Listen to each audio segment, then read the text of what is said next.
senhores, tudo bem? Como vão? Estudando bastante? Cada vez está chegando mais perto, né?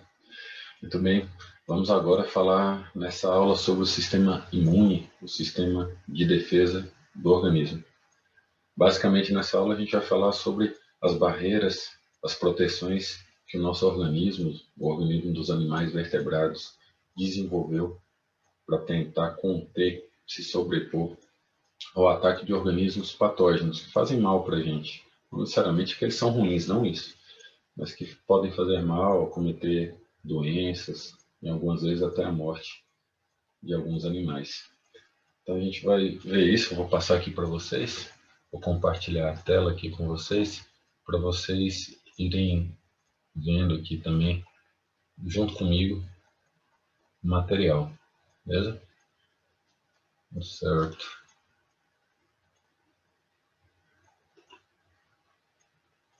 Muito bem, estamos aí, ó. E sistema de defesa e imunidade. A primeira coisa que eu chamo a atenção para vocês é a proteção nossa dentro do nosso sistema sanguíneo, né, o nosso sistema circulatório, contra os micro-organismos patógenos. Bem, dentro dos componentes do sangue, nós temos eritrócitos, glóbulos vermelhos ou hemácias, é o apelido, não tem problema, você pode falar o que você quiser, que é o que tem maior quantidade, é o responsável por nosso sangue ser vermelho. As plaquetas, que estão relacionadas à coagulação sanguínea. Os eritrócitos, é bom que se diga também que eles estão responsáveis aí pelo transporte de oxigênio e parte do dióxido de carbono pelo nosso organismo, né? O oxigênio que ele entra aí na cadeia respiratória, né? E também expele depois gás carbônico. As plaquetas, coagulação sanguínea, e tem os leucócitos, que são os glóbulos brancos. Esses, para a gente, é muito importante na parte de imunologia, porque eles são os verdadeiros defensores do nosso organismo. E nós temos 5 tipos principais de leucócitos, não são só eles, viu? A gente vai falar sobre isso. Mas nós temos os neutrófilos, os monócitos, os eosinófilos, os linfócitos e os basófilos. E eles estão relacionados, sim, à defesa e à imunidade.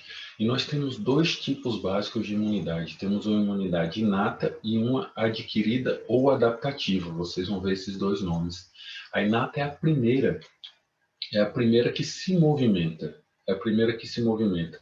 E ela não é constituída só por parte dos leucócitos. Tem a ver também com a nossa pele, né? A nossa pele, as nossas membranas mucosas e secreções. Então, tudo isso está relacionado à defesa, barreiras contra a entrada de micro-organismos ou até vermes também, né? Que são maiores, mas também podem ser nocivos. E também nós temos defesas internas, aí sim a gente começa a falar dos leucócitos. Então nós temos células fagocíticas, que são essas células que fagocitam, que englobam e conseguem degradar, destruir micro-organismos. Nós temos células assassinas naturais, que nome forte, né? Dá até para fazer um filme com eles. Células assassinas naturais, que são leucócitos, na verdade linfócitos, NK, que são responsáveis por encontrar micro-organismos patógenos, né, antígenos, e destruir esses micro-organismos. Nós temos proteínas antimicrobianas, proteínas, assim, enzimas, que têm a capacidade de degradar a membrana de patógenos. Então, temos também a resposta inflamatória. Então, essas inflamações que nós temos é uma resposta do nosso organismo para facilitar a circulação de anticorpos e também de leucócitos, linfócitos na região que está sendo atacada, que está passando por algum processo de ataque, né? E o que é a imunidade inata de maneira geral, né? Ela reconhece as características, né, reconhecimento de características compartilhadas por ampla faixa de patógenos, né? Patógenos, micro-organismos aí que podem fazer mal para a gente, né? Principalmente bactérias, fungos e vírus que a gente viu nas outras aulas. E ela usa um conjunto pequeno, relativamente pequeno de receptores, mas eles dão conta de quase tudo, viu? Não vamos menosprezar não, porque eles dão conta de quase tudo. E eles têm uma resposta muito rápida. Então, eu fico imaginando também vários que a gente nem percebe, de certa forma, que a gente ficou doente, algumas gripes, grande parte das doenças aí que nos acometem, eles têm essa resposta muito efetiva da imunidade inata. Muitas vezes a gente nem requer uma imunidade adaptativa. Então eles já dão conta daquilo, já dão conta já de resolver o problema. Chega lá e resolve, beleza? E a imunidade adaptativa, o que seria? Tendo em vista que as duas acontecem juntas.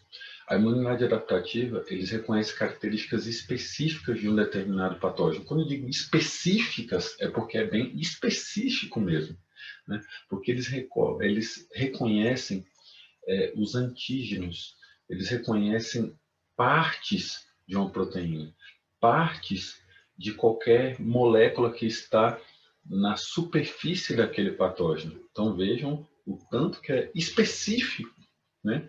E com isso, por conta disso, da necessidade desse reconhecimento, eles têm uma resposta mais lenta, mas muito efetiva, né? A gente tem cerca de 11 milhões de formas de reconhecer, né? 11 milhões de células diferentes para reconhecer esses antígenos, essas partes de micro-organismos que não são próprias do nosso corpo, que podem nos fazer mal.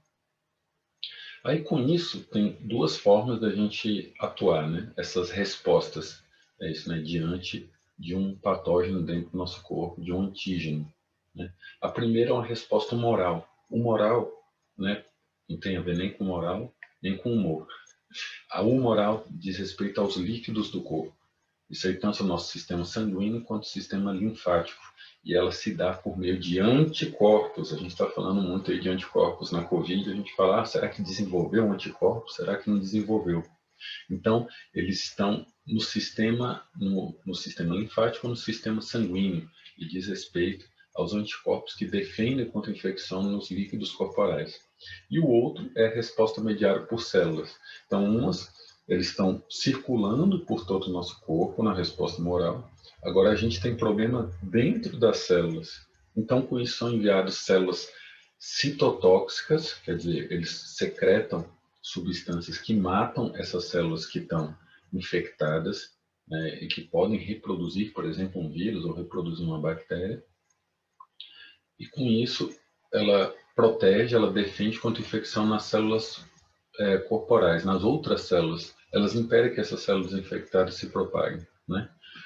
Bem, então isso aí a gente fez uma visão geral aí da imunidade inata e da imunidade adaptativa, né? E é importante também vocês saibam que qualquer molécula estranha, que estranha porque não é própria do nosso corpo, e que incita uma resposta por parte das células B ou T, que são linfócitos, é chamada de antígeno, certo? De antígeno.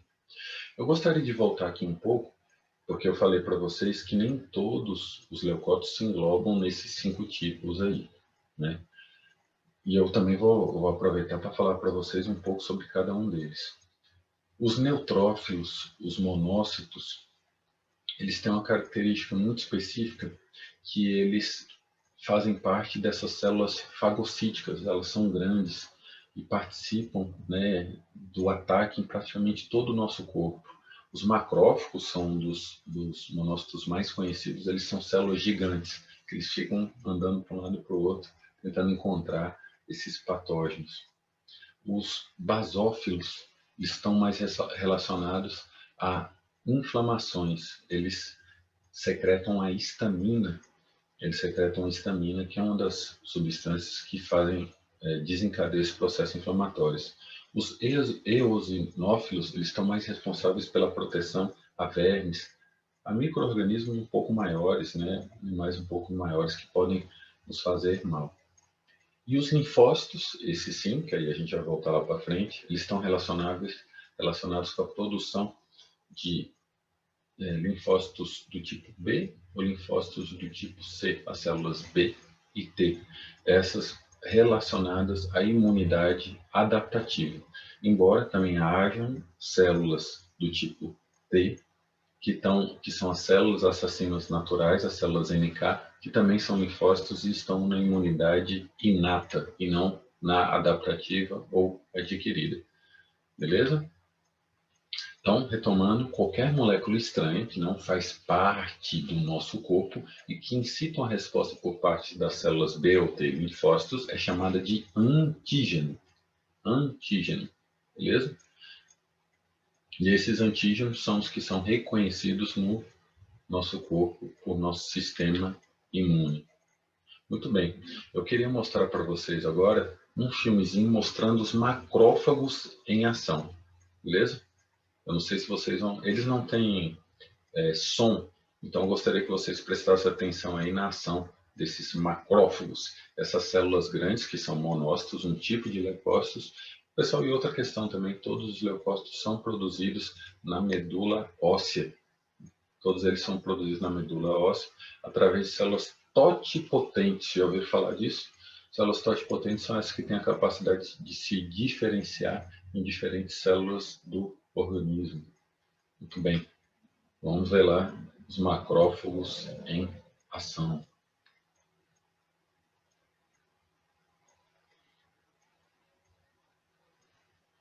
Então, esse daí é um vídeo do Instituto Butantan. Vejam bactérias cilíndricas agrupadas, né?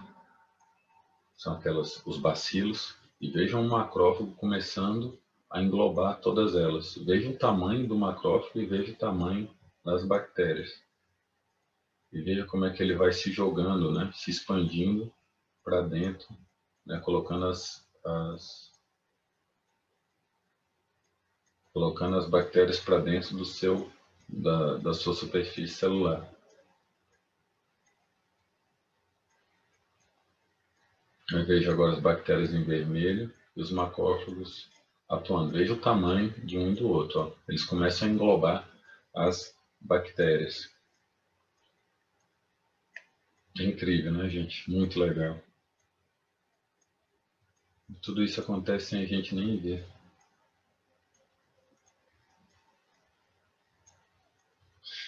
É isso, né? A gente está vendo esse vídeo aí, né? Mostrando isso em 30 segundos do que se passou em 2 horas.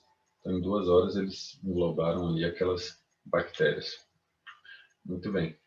Agora vamos ter uma visão geral de como funciona o nosso sistema imune. Um antígeno, lembram que antígeno, essas moléculas estranhas, na primeira exposição, ele é reconhecido por células B, né, que são esses linfócitos especiais aí, que podem se diferenciar em plasmócitos que produzem os anticorpos, né? Mas ali, né, vamos passar pelo geral. Ele chega lá a primeira vez, né, um antígeno. Se esse antígeno já fizer parte de uma bactéria, um fungo que é bastante conhecido, que ele já está presente, né, que tem moléculas que já estão presentes na maioria dos patógenos.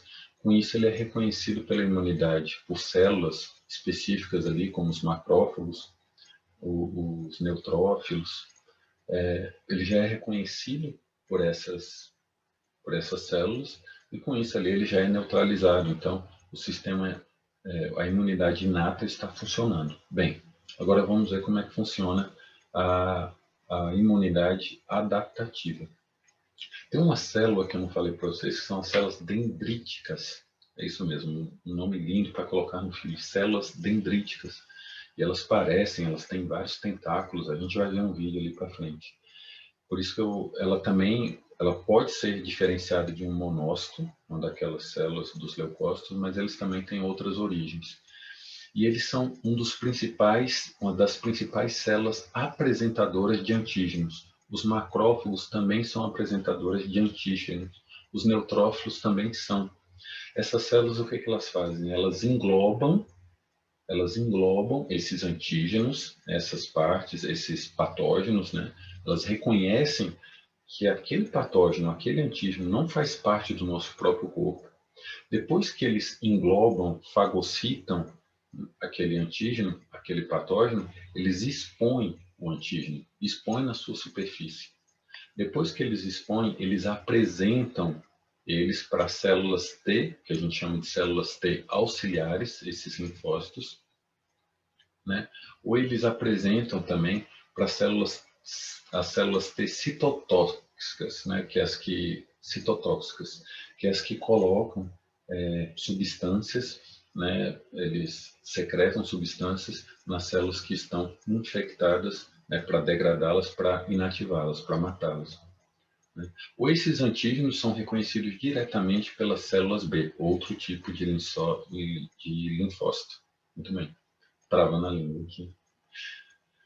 Beleza. A partir do momento que essa célula, então, apresenta esse antígeno, os principais reconhecedores dela são as células T auxiliares, né, que são o maior conjunto de reconhecedores dentro do sistema imune. Né, são mais de 10 milhões. A gente só tem 1 milhão de células B, só 1 milhão de células B para encontrar esses antígenos. E tem 10 milhões das células T, mais ou menos isso. Né? Então, geralmente vai apresentar, essa célula apresentadora de antígeno vai apresentar para uma célula T auxiliar. Essa célula T auxiliar, por sua vez, ela estimula que mais células T citotóxicas sejam produzidas e mais células B também sejam produzidas. E com isso começa o mais incrível de tudo, que essas células T auxiliares, eles começam a incentivar e produzir células T auxiliares de memória. Células T auxiliares de memória. E essas outras também, as células T citotóxicas, essas células B, elas também produzem células B e T de memória, que são as células que rapidamente vão atuar no antígeno na segunda exposição. Da primeira vez a gente não conhecia aquele antígeno, né? Já não tinha uma resposta, já não tinha células específicas para reconhecer aquele antígeno. E elas são produzidas a partir do primeiro contato. Né? Com isso, as células B que atuam, né, dentro dos líquidos corporais, elas se diferenciam em plasmócitos, e esses plasmócitos que produzem os anticorpos, que são os responsáveis, são as proteínas responsáveis por reconhecer. Anticorpos também são chamados de imunoglobinas, por isso que a gente vai ver no exame da COVID, IgG, IgM, esse I é de imunoglobina. A gente tem pelo menos 5 tipos delas. Então, e essas são anticorpos. São proteínas que são especializadas em reconhecer, inativar e muitas vezes sinalizar para outras células que elas, né, como os macrófagos, que aquela célula específica, né, que aquele patógeno deve ser fagocitado, deve ser englobado e destruído. E o outro que atuam a nível de célula são as células T citotóxicas, que são essas células que reconhecem também esses antígenos, reconhecem essas moléculas dentro de outras células que já foram infectadas ou do próprio patógeno, e essas células são ligadas, e com isso elas derramam, né, dentro daquelas células essa substância tóxica que degrada e inutiliza, mata aquela célula ou aquele patógeno infectado. Beleza? Então essa é a visão geral do sistema imune. Sabendo isso, vocês vão estar sabendo, conseguem responder qualquer questão nesse sentido. E agora a gente vai ver falando, né, as células dendríticas são as principais apresentadoras de antígenos, né? E isso é uma coisa relativamente nova. Eles ainda sabem relativamente pouco sobre as células dendríticas. Então elas também fazem parte do sistema imune. Algumas são produzidas por monócitos, que é um tipo de leucócito, então, portanto, são produzidos na medula óssea, mas também já se sabe que essas células dendríticas são elaboradas em outros locais também, não só ali dentro dos leucócitos, beleza? Então a gente vai ver essas células dendríticas atuando aí, defendendo o nosso corpo aí para apresentar esses antígenos, beleza? Vamos lá ver. Esses vídeos são muito legais, gente, são do Instituto Butantan, é só entrar na página deles no YouTube que eles estão lá. Então, vejam aí no meio a célula dendrítica aí, toda cabeluda, né? Eles começam a reconhecer e digerir micro-organismos. Depois que eles estão lá, eles apresentam um fragmento, que é um antígeno, para fora da membrana. Então ele começa a expor isso, e isso daí funciona como sinal para outras células do sistema imune. Quais são essas outras células? Então são as células B, do tipo B, os linfócitos tipo B, ou linfócitos tipo T. Olha lá, tá vendo? Todas essas bolinhas aí são linfócitos, eles reconhecem. Aí eles começam a ser ativados e eles estimulam a reprodução. No caso das células do tipo B, elas vão se diferenciar em plasmócitos que vão gerar os anticorpos. Nas células do tipo T, elas vão se diferenciar em células T citotóxicas, né, vão gerar células T citotóxicas ou células T auxiliares. E todas elas vão gerar células de memória que, numa segunda infecção, vão ser responsáveis por reconhecer muito rapidamente e muitas vezes a gente não vai nem sentir os efeitos que aquele patógeno poderia gerar. Então, isso, quando a gente está falando do coronavírus, a primeira vez que a gente tem, né, de maneira geral, né, a gente ainda sabe pouco do coronavírus, mas a primeira vez a gente vai sentir sintomas mais graves. Assim, quem sente, né, vai sentir mais graves. Mas o nosso corpo ele é feito para que a próxima vez que a gente é apresentado aquele patógeno, aquele antígeno, rapidamente essas células B, em poucos dias, 2 dias, já vão reconhecer e não vão deixar que os sintomas se manifestem, pois vão neutralizar rapidamente aquele patógeno, aquele antígeno. Com isso, uma coisa que pode demorar de 10 a 17 dias na primeira exposição, na segunda exposição, em 2 dias eles já começam a reconhecer. Portanto, você nem vai sentir os sintomas, ou se sentir, eles vão ser muito mais a menos. Muito bem. E para que serve a vacina, gente? Para que serve a vacina? A vacina, ela tenta simular o antígeno. É isso. Para que simular um antígeno? Para induzir a imunidade adaptativa. Nem a partir que o antígeno é exposto, ele é apresentado para as células dos linfócitos tipo B e tipo T, que a imunidade adaptativa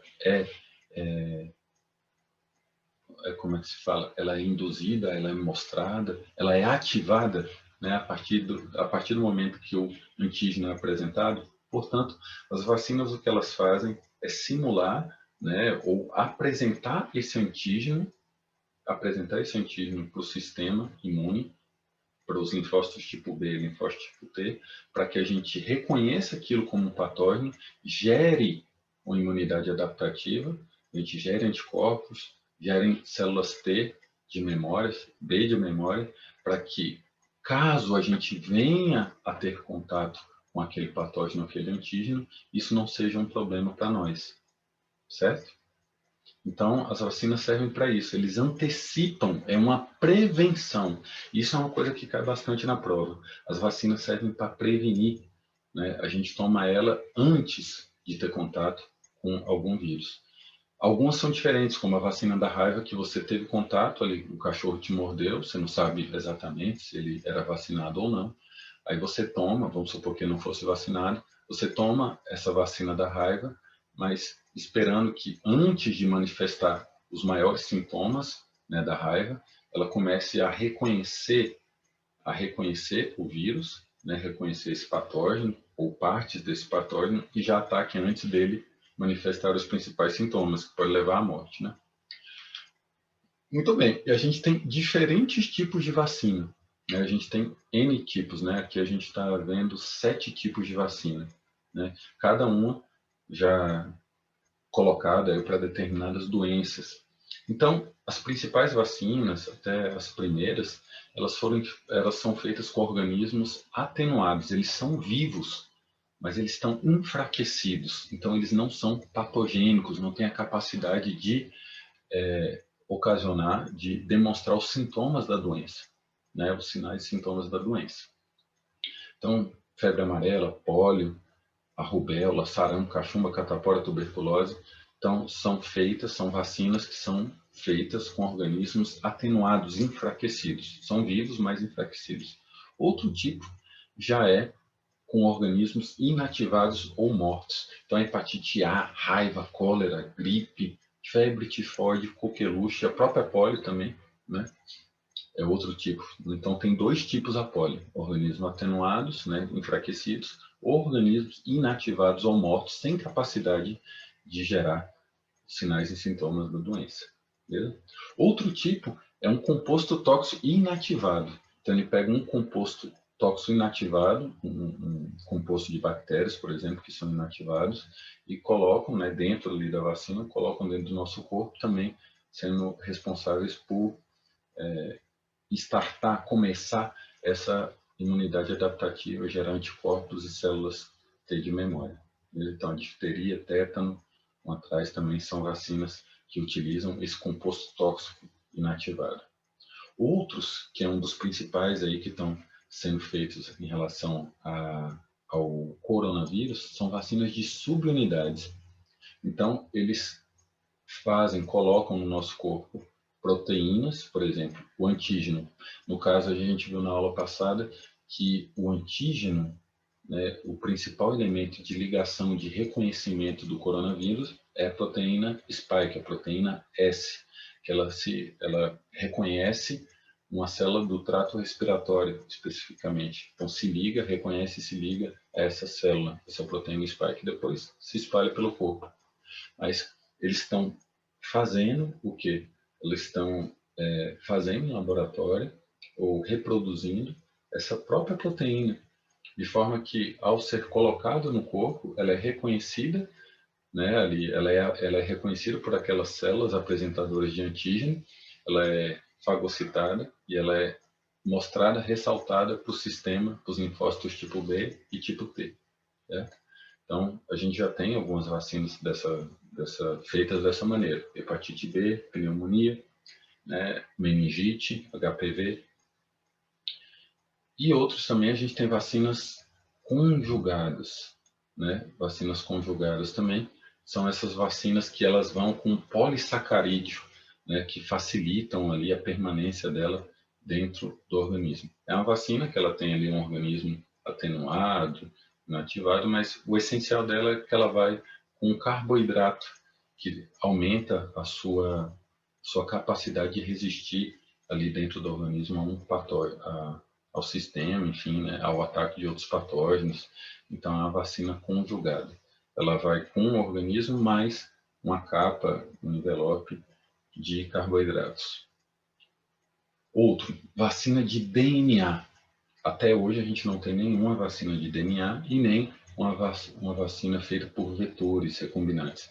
A vacina de DNA, eles colocam um pedaço de DNA, né, dentro do nosso organismo, que ele vai atuar mais ou menos igual ao vírus, ele vai produzir esse antígeno, vai produzir esse vírus de maneira enfraquecida, por exemplo, ele vai produzir, a gente vai colocar dentro do nosso DNA, dentro de uma célula do nosso organismo, através da vacina, um pedaço, um código genético responsável por sintetizar a proteína spike, por exemplo.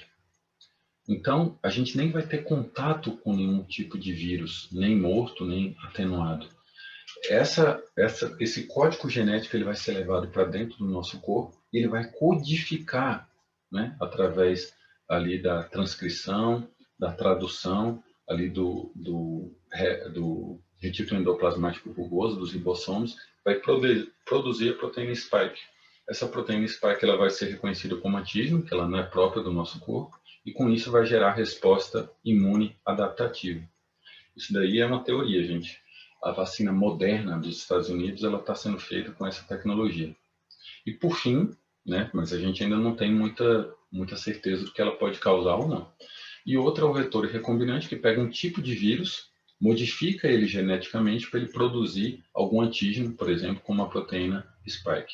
Então, você pega um tipo de vírus que é mais inofensivo, você modifica ele geneticamente e faz com que, ao invés de produzir os antígenos, né, as substâncias, as moléculas próprias daquele vírus, ela vai produzir outro tipo de molécula. No caso, se fosse usado para o coronavírus, seria a proteína spike, ou outra ali que seja reconhecida como antígeno, né, uma molécula estranha. Né? E aqui a gente coloca as características de uma vacina ideal. Então tem N aqui, depois vocês podem olhar com calma, mas com certeza ela tem que ter um baixo custo, porque senão ela fica inviável para a maioria dos governos. Né? Ela tem que ser segura, então vocês estão vendo essa discussão toda aí sobre a vacina chinesa. Né? O que importa, gente, é que essa vacina seja segura, atestada por órgãos oficiais, depois disso vocês podem tomar sem problema. Sem problema, não entrem nessa discussão política, de politicagem, cada um pensando em se reeleger, né, para chegar e ir ludibriando, enganando a população em relação às vacinas. Se a vacina for reconhecida como segura pelos órgãos oficiais, né, que ela induzam uma imunidade efetiva, né, gerem anticorpos, gerem células T, né, linfócitos tipo B, linfócitos tipo B de memória, ótimo, né? Então, essas vacinas, elas devem produzir imunidade protetora, então imunidade de longo prazo, células de memória. Eles têm que ter um bom nível de proteção sem a necessidade de uma dose de reforço. Alguns têm que ter. A gente vê que, por exemplo, a vacina contra tétano, você tem que tomar algumas vezes, não é só uma vez que você vai tomar, né? A vacina contra a gripe, por exemplo, por fato de vírus terem uma capacidade de mutação muito grande, então eles fazem a vacina da gripe, eles reconhecem quais são as, a, as variantes, né? As variedades de gripe mais comuns naquela região, desenvolve uma vacina específica para ela, para pelo menos 3, você toma e você vai ter uma chance muito grande de não desenvolver a gripe. Mas isso não quer dizer que as outras milhares de gripe você está imunizado, pelo contrário. Se você pegar alguma delas, você vai ser, de fato, vai desenvolver sinais e sintomas aí da doença. Então, algumas não é possível você não ficar tomando algum tipo de reforço, né? Como eu falei para vocês, tétano é uma delas. Então, são várias características de uma vacina ideal aí, mas o principal, ser segura, desenvolver uma imunidade efetiva, uma imunidade adaptativa de longo prazo, células de memória. É bom que ela não precise de reforço, isso diminui os custos e também conseguem, é mais fácil, né? Toda a logística fica mais fácil, né? E ali, outros que a gente colocou também, que ela seja pouco ou nenhum efeito colateral, né? Isso é importante também. Isso tem a ver com a segurança, né? Que ela não pode causar nem a doença, nem a morte e também não propiciar efeitos colaterais. Tomara que a vacina do coronavírus tenha, né, a primeira que seja aí, contenha todos esses quesitos para a gente tomar o mais rápido possível essa vacina, independente se vem da China, do Afeganistão, da Argentina, dos Estados Unidos, do Alasca, de Marte, da Lua, não importa, beleza? E aí, ó, o último ponto que eu gostaria de mostrar para vocês é a importância da vacinação. A polio, que é a paralisia infantil, né, reconhecida como a paralisia infantil, ela era um mal muito grande, chegou a atingir ali na década de 70 a quase 4 crianças, né? 4 crianças a cada 100 mil habitantes. Então não era muito difícil a gente ver pessoas com paralisia infantil no Brasil.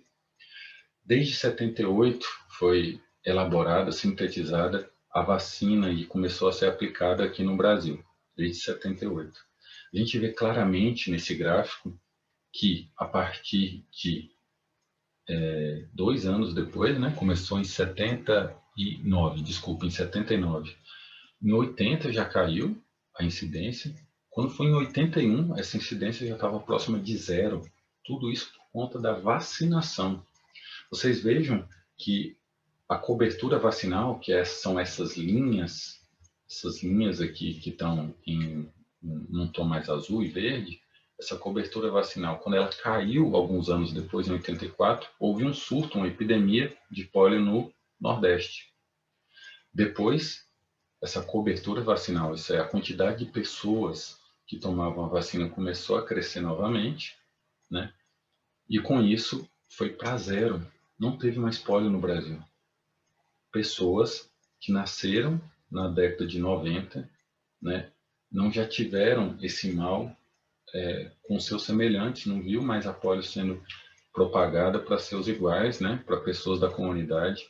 Então, os casos de polio que a gente tem no Brasil são antes da década de 90. E muita gente fala que a vacina sofre do seu próprio mal. Ela é tão eficiente que as pessoas acham que ela não é necessária. Agora vejam esse gráfico, tanto que ela deixa nítido a importância da vacinação.